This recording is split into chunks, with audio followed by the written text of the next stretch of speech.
Hi again, Shannon Harton here, Associate Broker of the Harton team at Nest Realty. Welcome back to the Richmond Nest Show.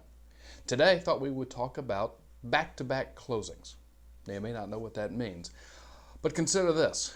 Most people, when they buy their new house, need to sell their old house first. They need the equity from that sale to put into their new purchase as the down payment. Or at a minimum, they need to get out of that mortgage before their lender will allow them to take on the new mortgage. One way or the other, they need to sell their current house before they close on the purchase of the new one. You got to have somewhere to live in the meantime. Hopefully that meantime is only a few hours. So that's why we call it a back-to-back closing. You try to schedule your current sale back-to-back with the new one. It can take a bit of a dance and it can be stressful. Part of the reason you want to hire a professional real estate team is because we do that dozens of times a year. Lots of sales aren't back-to-back, of course. First time you ever buy a house, you're probably coming out of a lease into your first purchase, so you don't have to worry about that sale A before you close on sale B. Now, if you're lucky enough to save up quite a nest egg or have some other sources of credit, someday you may not need to sell house A before you sell house B. You could actually go ahead and close on house B before you sell house A, move everything over at your own leisure, then put house A on the market, get it sold. But most people don't have that luxury, honestly. So back-to-back closings constitute at least half of the transactions that we work on every year. And they're stressful, like I say. Just take some planning ahead. When you put your house on the market, you may or may not have picked out your next house.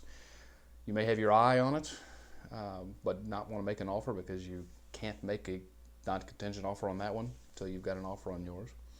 But you can still kind of plan ahead, where am I going to go if I get an offer on my house? And then as you start to negotiate contracts, say you get an offer on your current house, you can write into the contract, use some carefully crafted language that says, well, I need to have some extra time to get my next house under contract. And the parties agree that we will adjust the closing date backward, forward as needed within a small range. That gives you flexibility on the sale. Then you go make an offer on your new house, and you can try to negotiate for a closing date that is the same, maybe the day after, but very possibly the same day as your sale. You can even be more specific and say, we would like to close on our purchase late in the day. And you can write that into the contract, after 3 p.m. on such and such date. Then you can go back to your sale contract and modify that to be the morning of that same date. What needs to happen is you need to close on your sale first thing in the morning. Get your buyers to show up with their cashier's check or their wire for the purchase, say 8 o'clock, 9 o'clock on closing day. That could take about an hour or so. Then they record that sale at the courthouse. And within a few hours, you get notified that your funds from your sale are being transferred to your attorney for the purchase.